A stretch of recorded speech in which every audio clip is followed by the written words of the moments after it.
Bangladesh cricket বোর্ডের গঠনতন্ত্র সংশোধন নিয়ে উত্তপ্ত দেশের ক্রিকেট। সংশোধন কমিটির প্রস্তাবনায় ঢাকাই ক্লাবের আধিপত্য খর্ব হওয়ার অভিযোগে ক্ষিপ্ত প্রতিক্রিয়া ক্লাব সংগঠকদের। শনিবার বেলা বাড়ার সাথে সাথেই বিসিবি প্রাঙ্গণে জড়ো হতে থাকেন ঢাকার ক্রিকেট ক্লাব কর্তারা। কয়েক দফা পেছানোর পর অবশেষে বিসিবি সভাপতি ফারুক আহমেদের দেখা পান তারা, জানান নিজেদের দাবি দেওয়া। ক্লাব কর্তাদের অভিযোগের তীর গঠনতন্ত্র সংশোধন কমিটির প্রধান নাজমুল আবেদিন ফাহিমের দিকে।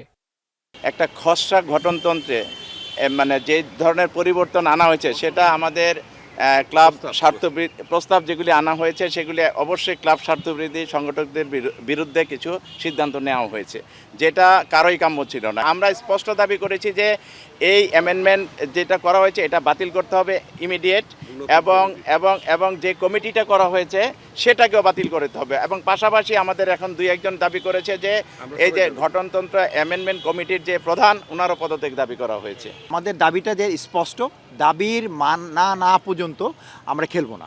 খেলার থেকে আমরা খেলবো না, আমরা খেলার পক্ষে, বাট আমাদের বিরুদ্ধে যেই সব ষড়যন্ত্রমূলক কার্যক্রম চলতেছে এগুলি বন্ধ না হওয়া পর্যন্ত আমরা ক্রিকেটের সাথে নাই এবং ভবিষ্যতেও থাকবো না।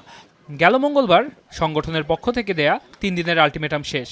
স্মারকলিপি জমা দেওয়ার পর ক্লাব কর্তারা এবার বল ঠেলে দিলেন বিসিবি বসের কোর্টে। আমরা সভাপতির দিকে তাকিয়ে আছি, সভাপতি যত দ্রুত এটার সমাধান দিবে তারপরে আমরা আমাদের পরবর্তী পদক্ষেপ জানাবো। ক্লাবগুলোর দেয়া আলটিমেটামের প্রভাব মুখে স্বীকার না করলেও রোববার থেকে শুরু হতে যাওয়া প্রথম বিভাগ ক্রিকেট লিগের সূচি পরিবর্তন করেছে মহানগর ক্রিকেটের নিয়ন্ত্রক সংস্থা সিসিডিএম।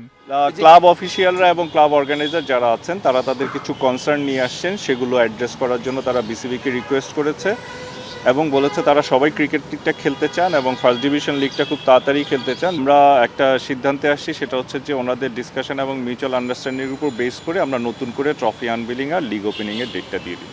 মিটিং শেষে বিসিবি প্রাঙ্গণের সভাপতি গণমাধ্যমে কথা না বললেও খসড়া গঠনতন্ত্র আজই হাতে পাওয়ার কথা জানিয়েছেন তিনি। ওয়াসিউল হক পান্থ, এখন, ঢাকা।